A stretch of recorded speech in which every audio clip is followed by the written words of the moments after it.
გაეროს ბავშვთა ფონდის ეგიდით ჩატარებული კვლევის შედეგების მიხედვით საქართველოში სიღარიბის შემცირების ტენდენცია კვლევის შედეგებით ირკვევა, რომ საპენსიო პაკეტის ზრდა, ჯანმრთელობის დაზღვევა და სოციალური დახმარების სახელმწიფო პროგრამები ქვეყანაში სიღარიბის შემცირებაზე მნიშვნელოვან გავლენას ახდენს. გაეროს ბავშვთა ფონდის ეგიდით 2011 წელს ჩატარებული კვლევის მიხედვით საქართველოში გატარებული რეფორმები ნათლად აისახება ბავშვთა სიღარიბის შემცირებაზეც, მაგრამ გაუმჯობესებული მდგომარეობის მიუხედავად მაინც ბევრი ბავშვი ცხოვრობს სიღარიბეში.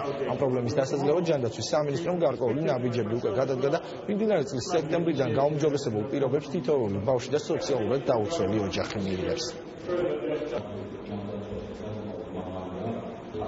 იმისდავად რომ კვლევა მაჩვენა სახელმწიფო პროგრამების ძალიან მაღალი ეფექტურობა, რომ ქვეყანაში დაიძლიოს სიღარიბე, მაინც ჩვენ ძალიან კარგად ვიცით, რომ ძალიან ბევრი ოჯახი არის გაჭირვებული და ბევრი ოჯახს სჭირდება თანადგომა.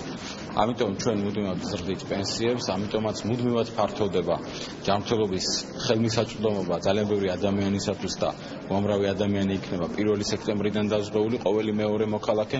ამიტომაც გვაქვს სოციალურად დახმარების პროგრამა და ეს პროგრამები მით უფრო დაიხვეწება მომავალში იმისათვის, რომ როგორც კვლევა მაჩვენა, კიდევ უფრო მეტად დავეხმაროთ ბავშვიან ოჯახებს.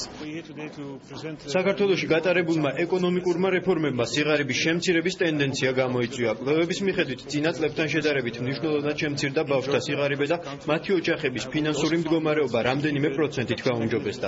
მიუხედავად ასეთი დადებითი შედეგებისა, მაინც რჩება გარკვეული პრობლემები, ამიტომ ჩვენ ამ პრობლემების აღმოსაფრთხებლად შესაბამის სტრუქტურებს გარკვეული რეკომენდაციებით მივმართავთ.